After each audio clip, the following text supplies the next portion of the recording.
Hello बच्चों, मैं ओमवीर जिंदाड़ और आज हम लोग बहुत ही खास टॉपिक पढ़ने वाले हैं। खास टॉपिक क्यों सर, ऐसा क्या खास है? उसमें ऐसा खास ये है कि बच्चों, अगर मैं आपसे क्वेश्चन करूं कि हम लोगों को अपनी इमेज मिरर में देखनी है तो कैसे देख पाएंगे, तो आंसर है उसका कि सर यहां से आपके यहां से लाइट रेज आएंगी, मिरर में टकराएंगी, वहां से रिफ्लेक्ट होकर आएगी, यानी कि रिफ्लेक्शन होगा और आप अपने आप को मिरर में देख पाओगे। यानी कि रिफ्लेक्शन से हम लोग मिरर में देख पाते हैं। अगर मैं दूसरा क्वेश्चन करूं कि मान लीजिए मैंने लाइट रे को दीवार पे भेजा, एक वॉल है, उस वॉल पे भेजा, तो वहां पर भी रिफ्लेक्शन तो हुआ। तो अगर वहां पर भी रिफ्लेक्शन हुआ लेकिन मेरी इमेज तो दीवार में दिखाई नहीं देती, वो केवल मिरर में ही दिखाई देती है, ऐसा क्यों? इसका जवाब मैं आपको दूंगा। दूसरा, हम लोग आज सीखने वाले हैं कि अगर हम लोग मिरर की बात करें तो मिरर के टाइप होते हैं, like plane mirror, spherical mirror, फिर इसके बाद स्पेरिकल के भी टाइप होते हैं, कन्वेक्स, कनकेव, उनके बारे में स्टडी करेंगे।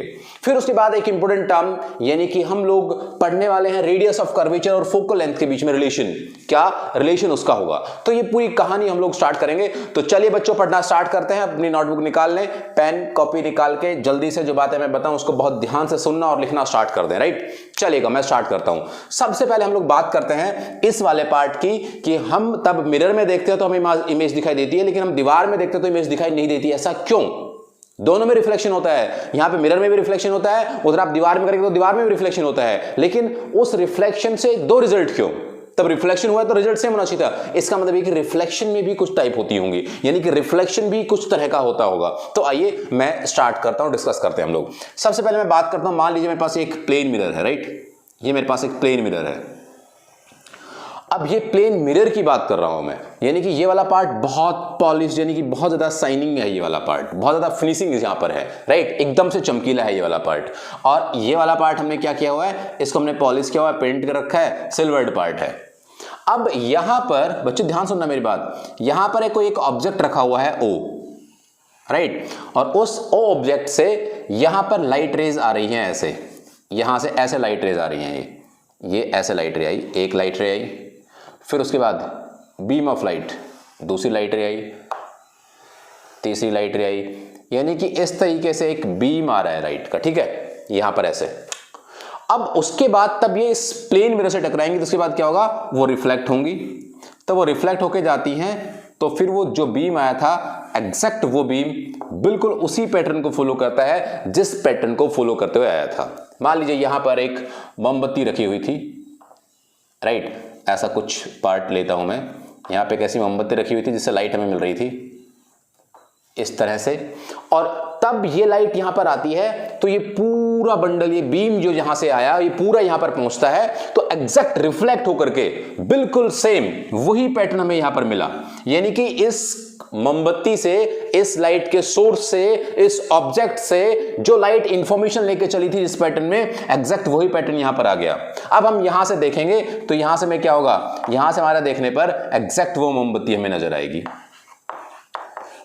क्यों भाई? क्योंकि एग्जैक्ट ये इंफॉर्मेशन यहां पर आ रही है। तो इसको, ये जो रिफ्लेक्शन हुआ है, ये जो इंसिडेंट लाइट रे है, या फिर ये मैं बोलूंगा ये जो लाइट का बीम है, ये बीम एग्जैक्ट यहां पर फॉलो हो गया, पूरे का पूरा वो ऐसे कैसा उसी पैटर्न में हमें रिफ्लेक्शन के बाद मिल जाता है। तो इस तरह के रिफ्लेक्शन का नाम दिया करते हैं बच्चों हम लोग regular reflection. It's a regular reflection. और अगर ये बच्चों रेगुलर रिफ्लेक्शन है, कैसा रिफ्लेक्शन है, रेगुलर रिफ्लेक्शन है, तो रेगुलर रिफ्लेक्शन में जो रिजल्ट होते हैं वो एग्जैक्ट जिस ऑब्जेक्ट से लाइट रे गई एग्जैक्ट वही ऑब्जेक्ट दिखाई देता है, तो उसको हमने क्या बोल दिया कि आपका रेगुलर रिफ्लेक्शन है। इसी के साथ अगर मैं आपसे बात करूं तो हमारे पास दीवार वाला केस भी है, वहां पर रेगुलर रिफ्लेक्शन होता है या नहीं उसको चेक करते हैं। तो दीवार उतनी ज्यादा फिनिशिंग उसमें नहीं होती, कहीं ना कहीं थोड़ा बहुत उसके अंदर क्या होता है, थोड़ा बहुत उसके अंदर इस तरह से फिनिशिंग नहीं होकर के कुछ जिगजैग सा टाइप होता है। राइट, बिल्कुल फिनिशिंग नहीं होती। अगर उसमें बिल्कुल फिनिशिंग नहीं है और यहां से जो इंसिडेंट लाइट रे है उसका बीम यहां से ऐसे आता है, ये मान लीजिए उस इंसिडेंट लाइट रे का बीम आया, अब वो तो बीम यहां पे आके इस दीवार से टकराता है, तो इस दीवार से टकराने के बाद उसका जो बेसिकली रिफ्लेक्शन है, ये तो इंसिडेंट रे थी, ये जो इंसिडेंट रे थी, लेकिन जो उसका रिफ्लेक्टेड रेज है वो रिफ्लेक्टेड रेज ये मान लीजिए यहां पर गई, ये वाली इस तरफ जाती है, ये वाली यहां जाएगी, वो वाली वहां जाएगी। यानी कि ये जो पैटर्न हमें जो रिफ्लेक्शन का पैटर्न मिला ये इसको फॉलो नहीं करता, और अगर इसको फॉलो नहीं करता तो हमारे पास यहां से इंफॉर्मेशन जिगजैग आएगी और हमें क्या दिखाई देगी, पूरी की पूरी जो दीवार जिससे वो रिफ्लेक्ट हुआ वो दीवार हमें नजर आती है। राइट, यहां पर हमें एग्जैक्ट वो ऑब्जेक्ट नजर आता है। तो ये जो रिफ्लेक्शन था, ये रिफ्लेक्शन रेगुलर नहीं था, यानी कि एग्जैक्ट वो पैटर्न फॉलो नहीं हुआ, और अगर वो पैटर्न फॉलो नहीं हुआ तो ये कैसा था, ये आपका इर्रेगुलर रिफ्लेक्शन था। राइट, तो इर्रेगुलर रिफ्लेक्शन में क्या होता है बच्चों, इर्रेगुलर रिफ्लेक्शन में आपको वो ऑब्जेक्ट दिखाई देगा जहां से लाइट रिफ्लेक्ट होकर आ रही है, दीवार से होकर आ रही है तो दीवार दिखाई देगी, और यहां पर आपको सेम पैटर्न मिलता है रेगुलर रिफ्लेक्शन में, जिस ऑब्जेक्ट से लाइट रे गई और वो जाके मिरर से टकरा के आई, वो ऑब्जेक्ट आपको दिखाई देगा। क्लियर है क्या? तो ये इस वजह से हम लोग दीवार में दीवार को देख पाते हैं और मिरर में खुद को देख पाते हैं, क्योंकि वहां पर रेगुलर रिफ्लेक्शन होता है और वहां पर इर्रेगुलर रिफ्लेक्शन होता है। मेरे ख्याल से आपको ये बात बहुत अच्छे से क्लियर हो गई होगी कि मैं क्या ये चीज आपको बताना चाह रहा हूं। तो चलिए मैं इसको हटाता हूं और हम लोग अगले पॉइंट पर आते हैं। अगला पॉइंट अपना ये कि अगर मान लीजिए हमारे पास मिरर की टाइप की मैं बात करना स्टार्ट करूं कि मिरर कितने टाइप के होते हैं, तो मिरर की टाइप में सबसे पहले हम लोग बात करते हैं, हमने पढ़ा हुआ है प्लेन मिरर, और उस प्लेन मिरर से मैं आगे बढ़ाता हूं कहानी को। देखिएगा, प्लेन मिरर हमने स्टडी ऐसे कर लिया है, उसके बारे में बहुत ज्यादा बातें मुझे नहीं बोलनी चाहिए, मुझे अब आपको बताना चाहिए स्फेरिकल मिरर के बारे में कि स्फेरिकल मिरर क्या होता है। राइट, चलिए तो हमें प्लेन मिरर दो टाइप के होते हैं mirror, plane mirror and spherical mirror. तो जो प्लेन मिरर है उस प्लेन मिरर के बारे में हम लोग स्टडी कर चुके हैं, अब हम पढ़ने वाले हैं स्फेरिकल मिरर। राइट, और ये जो स्फेरिकल मिरर होता है, ये स्फेरिकल मिरर के दो पार्ट होते हैं। वो दो पार्ट कौन कौन से होते हैं, कैसे वो दो पार्ट बने, पूरी जानकारी मैं आपको देता हूं। तो मान लीजिए ये है वो एक स्फीयर, एक गोला। राइट, और इस स्फीयर की मैं यहां पे जब से बात कर रहा हूं, इसमें मैंने क्या किया, अरे उनसे गोल बन गया क्या? तो इसमें मैंने क्या किया, यहां से एक ऐसे लाइन ड्रॉ कर ली और एक पार्ट कट कर लिया। ये इतना हिस्सा इस स्फीयर से, स्फेरिकल मिरर से मैंने कट कर दिया, हटा दिया। तब मैं इतने हिस्से को हटा देता हूं यहां से, तो ये जो कटा हुआ पार्ट था वो इधर आ गया। देखो यहां पे ऐसे, ये ऐसे, ये उस मिरर का कटा हुआ था, स्फेरिकल से मैंने कट किया। राइट, तो अगर मैंने स्फेरिकल से कट किया बच्चों, तो यहां पर ये जो आपका ये कटा हुआ पार्ट आया इस पूरे स्फेयर का, यानी कि ये जो एक कर्व आया जिसको मैं कर्वेचर बोलूं, इसमें हमारे पास दो पार्ट हो सकते हैं, या तो रिफ्लेक्टिंग सरफेस ये वाला हो सकता है, या तो रिफ्लेक्टिंग सरफेस ये वाला हो सकता है। तो मैं आपको बता दूं, अगर कोई पार्ट उभरा हुआ हो, यानी कि अपनी पॉइंट से बाहर की तरफ बल्ज आउट हो, बाहर की तरफ वो निकला हुआ हो, तो हम उसको क्या कहते हैं, उस शेप को हम लोग कहते हैं कॉन्वेक्स। कॉन्वेक्स मतलब बाहर की तरफ निकला हुआ, उभरा हुआ। राइट, हिंदी में मैं बात करूं तो। और ये जो ऐसे इस तरफ की बात करूं तो यहां पे अंदर तरफ धंसा हुआ है, अंदर तरफ धंसा, यानी कि गुफा टाइप बनी हुई, तो उसको हम लोग क्या कहते हैं, उसको हम कहते हैं कनकेव सरफेस। उसको हम लोग कनकेव सरफेस कहते हैं। राइट, तो यहां पर ये अंदर वाला कौन सा सरफेस है, अपना कनकेव सरफेस है, और बाहर वाला कौन सा है, कॉन्वेक्स सरफेस है। तो अगर मान लीजिए मैं इसी को ही, अगर मान लीजिए मैं इसका ही ये अंदर वाला पार्ट जो दिया हुआ है, इस अंदर वाले पार्ट को पॉलिश कर देता हूं, यानी कि हमारा जो रिफ्लेक्टिंग पार्ट है, जो शाइनिंग पार्ट है, जहां से रिफ्लेक्शन होगा, वो ऐसे बाहर की तरफ उभरा हुआ है, वो ऐसे बाहर की तरफ उभरा हुआ है। और अगर वो बाहर की तरफ उभरा हुआ है तो इसका मतलब वो कौन सा मिरर रहा होगा, तो वो रहा होगा आपका कॉन्वेक्स मिरर। बच्चों ध्यान देने वाली बात है, ये कौन सा मिरर हुआ, कॉन्वेक्स मिरर। राइट, इसी के साथ अगर मैं बात करूं आपसे कि मेरे पास एग्जैक्ट इसी को मैंने लिया और यहां पर यहां बनाता हूं, आई थिंक आपको ये दिखाई दे रहा होगा। अगर आपको दिखाई दे रहा है तो यहां से अगर मैं जो इसके बाहर वाले पार्ट को पॉलिश कर देता हूं, तो जो रिफ्लेक्टिंग पार्ट बचा, वो रिफ्लेक्टिंग पार्ट ऐसे अंदर की तरफ है, केव, गुफा टाइप है। तो मुझे इसको क्या कहना चाहिए कि ये आपका कौन सा है, ये आपका कनकेव मिरर है, ये आपका कनकेव मिरर है। राइट, तो ये आपको बेसिक इंफॉर्मेशन, कॉन्वेक्स मिरर क्या होता है, कनकेव मिरर क्या होता है, कैसे वो एक स्फीयर के टुकड़े से बनते हैं, किस तरीके से उसको समझाया जाता है, वो पूरी कहानी मैंने आपको बताई है। कहने को लोग ऐसा भी कह देते हैं कि हमने इसको टुकड़े कर दिए थे, एक को अंदर से पॉलिश कर दिया, एक को बाहर से पॉलिश कर दिया, तो एक कॉन्वेक्स बन गया और एक कनकेव बन गया। वही कहानी है पूरी मैंने यहाँ पे एक डिटेल में आपको समझाई है। तो ये हमारे पास दो तरह के मिरर हुए, स्फेरिकल के दो वाले पार्ट हुए, और वो दोनों स्फेरिकल के पार्ट कौन कौन से थे, तो वो पार्ट थे, एक तो था आपका कॉन्वेक्स और दूसरा आपके पास है कनकेव। इस तरह से ये मिरर के अपने पास पार्ट्स हुए। मैं इसे हटाता हूं और हम लोग अब आगे बढ़ते हैं कि इसकी इमेज फॉर्मेशन क्या होती है और कुछ टर्म्स उसकी हमें डिस्कस करनी है। वो टर्म्स क्या क्या हैं, चलिए मैं इसे हटा रहा हूं बच्चों।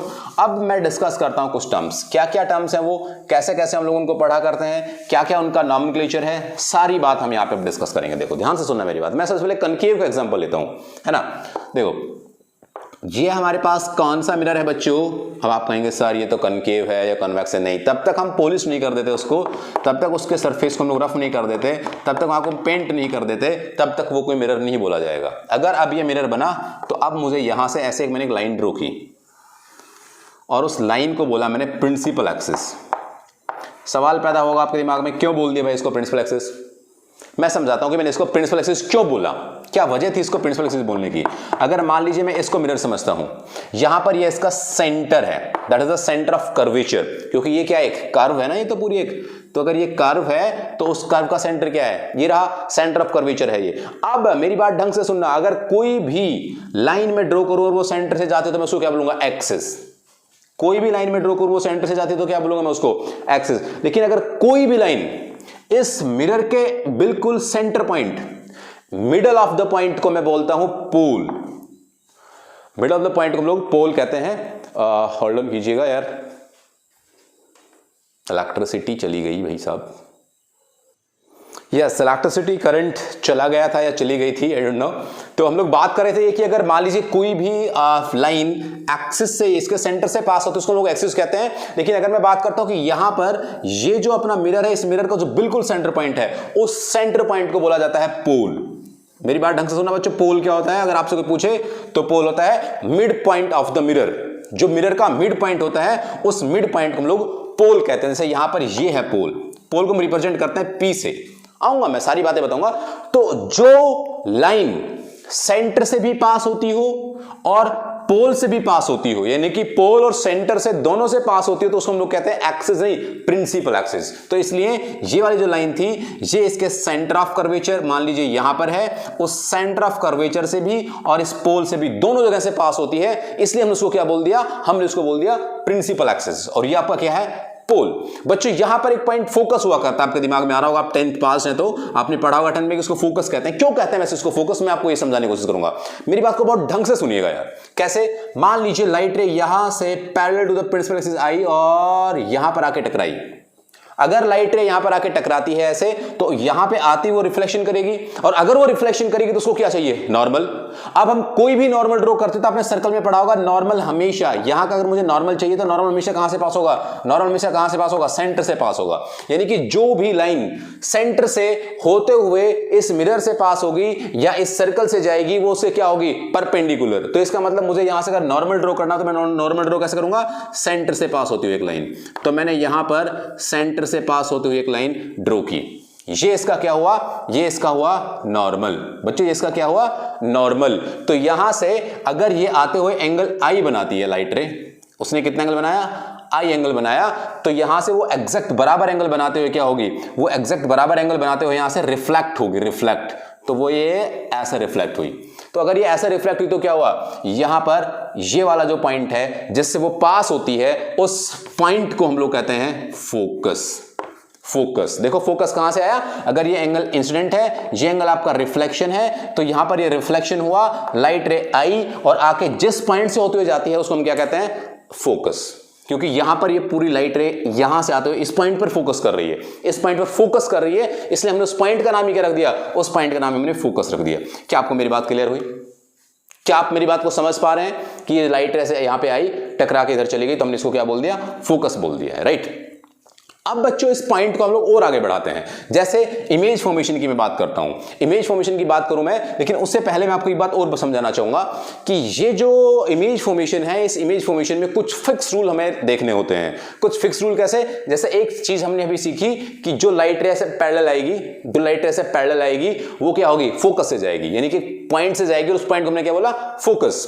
दूसरा एक मैं यहां पर कनकेव मिरर लेता हूं, उस कनकेव मिरर में हमने फिर से क्या लिया? एक पोल और फोकस। देखिए पहला पॉइंट मैंने आपको पढ़ा दिया है, क्या? कि parallel to principal axis pass from focus. दूसरा ये भी आपने पढ़ा हुआ होगा यार, फोकस हम इसको कहते हैं, इसको हम कहते हैं सेंटर ऑफ कर्वेचर। ये रिलेशन इनका मुझे अभी प्रूव करना है, मैं करूंगा, वेट करिएगा। तो यहां से लाइट रे अगर मान लीजिए जाके डायरेक्ट टकराती है इस पोल पर विद मेकिंग एंगल थीटा या एंगल आई, तो ये बात भी पक्की है कि वो आई बनाते हुए यहां से वापस आएगी। तो ये इमेज फॉर्मेशन का दूसरा पार्ट हुआ। पहला क्या था? पैरेलल टू प्रिंसिपल एक्सिस कहां से पास होगी? फोकस से। द पोल एंगल आई से टकराएगी तो बराबर एंगल से क्या टकराते हुए क्या हो जाएगी, वो रिफ्लेक्ट बैक हो जाएगी। And third one and last one, क्या आपको ये भी याद रखना है कि अगर मान लीजिए ये हमारे पास कनकेव मिरर है और इस कनकेव मिरर में ये आपका प्रिंसिपल एक्सिस है, राइट, आपको दिखाई दे रहा होगा यहां तक का पार्ट। अगर ये आपका प्रिंसिपल एक्सिस है तो इस प्रिंसिपल एक्सिस में बच्चों ध्यान से सुनना मेरी बात, यहां पे ये आपका फोकस, ये आपका सेंटर ऑफ कर्वेचर, ये आपका सेंटर ऑफ कर्वेचर। तो यहां पर ये रूल होता है कि अगर कोई भी लाइट रे सेंटर से पास होती है तो वहां जहां पे कैसे टकराती है, परपेंडिकुलर। अब यहां से ये सीधी आके यहां पर टकराती है तो कैसे टकराई, वो परपेंडिकुलर। और कोई भी लाइट रे तब मिरर के परपेंडिकुलर टकराएगी तो क्या होगा, रिफ्लेक्ट बैक। एग्जैक्ट उसी पाथ को फॉलो करते हुए वो वापस की तरफ, यानी कि बैक टू रिफ्लेक्ट, उसी पॉइंट पे वापस चली जाती है। तो पहला क्या था, parallel to this focus on the pole this, centre of curvature से जाते हुए जाएगी तो क्या होगा, वापस उसी पॉइंट पर आ जाएगी। तो ये हमारे पास 3 इमेज फॉर्मेशन के रूल हुए। क्या थे ये, इमेज फॉर्मेशन। बच्चों इमेज कैसे बनती है ये मैं आपको सिखाऊंगा, आपको इमेज बना के भी दिखाऊंगा, सारी बातें हम लोग करने वाले हैं। लेकिन उससे पहले हमें कुछ बातें सीखनी होंगी कि ये आर और एफ का क्या रिलेशन है, ये पूरी की पूरी कहानी मुझे आपको समझानी होगी। तो प्लीज आप इसका स्क्रीनशॉट ले लें, आप इसको लिख लें, जो भी करें जल्दी से करें, क्योंकि अब मैं इसके बाद ये रिलेशन स्टार्ट करने वाला हूं, relation between R and F. चलिए मैंने इस पार्ट को हटाया, यहां से ये भी हटा दिया। चलो अब मैं प्रूव करता हूं कि आर और एफ में क्या रिलेशन है। ये है क्या आर और एफ, तो आर और एफ क्या है बच्चों, देखो ये जो सेंटर है, तो सेंटर और यहां पर इस सर्कल की जो डिस्टेंस होती है उसको क्या कहते हैं, रेडियस कहते हैं ना भाई सेंटर से यहां तक की दूरी जो है, पोल तक की दूरी है, जो भी पॉइंट है उसको हम क्या कहेंगे, रेडियस।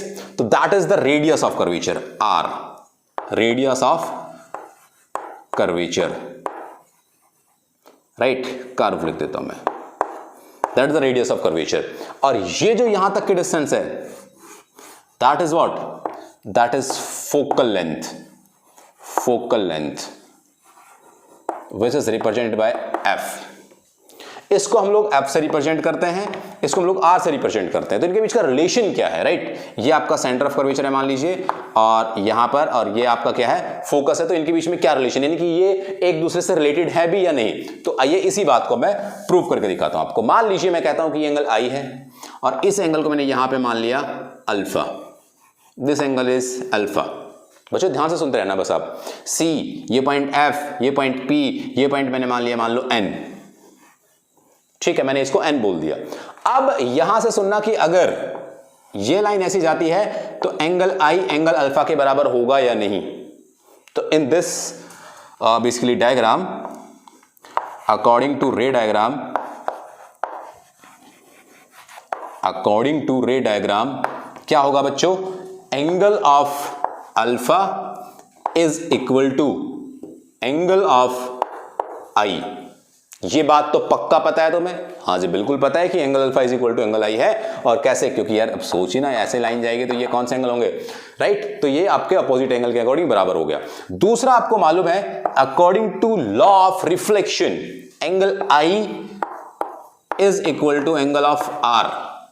अगर एंगल आई आर के बराबर है और एंगल आई अल्फा के बराबर है तो तुम क्या कहोगे, तुम कहोगे जी भाई साहब एंगल जो अल्फा है, that angle alpha is equal to angle R, यानी कि ये एंगल जो आर है वो एंगल आर इस एंगल अल्फा के बराबर है। अगर मैं एक ट्रायंगल की बात यहां पे करूं, ये हमने एक ट्रायंगल लिया, ठीक है बच्चों, ये जो हमने ट्रायंगल लिया, इस ट्रायंगल की मैं बात करूं तो इस ट्रायंगल में क्या होगा, ये दोनों एंगल बराबर हैं। पढ़ा होगा ना बचपन में, समद्विभाव त्रिभुज, मतलब दो भुजाएं जिसकी समान हो, समद्विभाव हिंदी में कहते थे ना। अगर ये दोनों एंगल बराबर है तो इसका मतलब क्या हुआ, ये दोनों साइड भी बराबर है। तो अगर ये दोनों एंगल बराबर तो ये क्या हुआ, ये दोनों साइड भी बराबर है, राइट। इफ की सेटिंग करते हैं यहां पे, if angle alpha is equal to angle R, angle alpha और एंगल आर बराबर है, then C F is equal to F N, is equal to F N. मैं कुछ देर के लिए इस फोकल लेंथ को हटा रहा हूं यहां से, है ना, तुम समझ गए ना, फोकल लेंथ को हम कहते हैं एफ। ये इसके बराबर हुआ, C F is equal to F N. अगर मैं कहता हूं कि ये वाला पॉइंट मैंने थोड़ा सा नीचे ले लिया होता तो क्या होता, तो भी सेम फोकस से पास होना था ये, और थोड़ा नीचे लेता था तो भी फोकस से पास होना था ये। यानी कि ये वाला जो कर्वेचर है, या फिर मैं कहूं इसको हम अपर्चर कहते हैं, right. If aperture is very small, is very small, वो बहुत छोटा है, तो मैं क्या कह सकता हूं कि ये n पॉइंट और p पॉइंट क्या है, अप्रॉक्स सेम ही है, यानी कि n और p लगभग लगभग क्या है, सिमिलर है। और अगर n और p पॉइंट बिल्कुल सिमिलर है, इसका मतलब मैं क्या कहूंगा, fn है जो वो किसके बराबर है, fp के बराबर है। fn किसके बराबर है, fp के बराबर है। मेरी बात फिर ढंग से सुनना, fn अगर ये बहुत छोटा है तो fn is equal to fp। Clear है, मैं इसको क्या बोल पा रहा हूं, fp बोल पा रहा हूं। अगर मैं इसको fp बोल पा रहा हूं तो fp किसके बराबर है, क्योंकि fn cf के बराबर है, तो इसका मतलब fp किसके बराबर होगा, cf के बराबर होगा ही। फिर से then fp is equal to cf।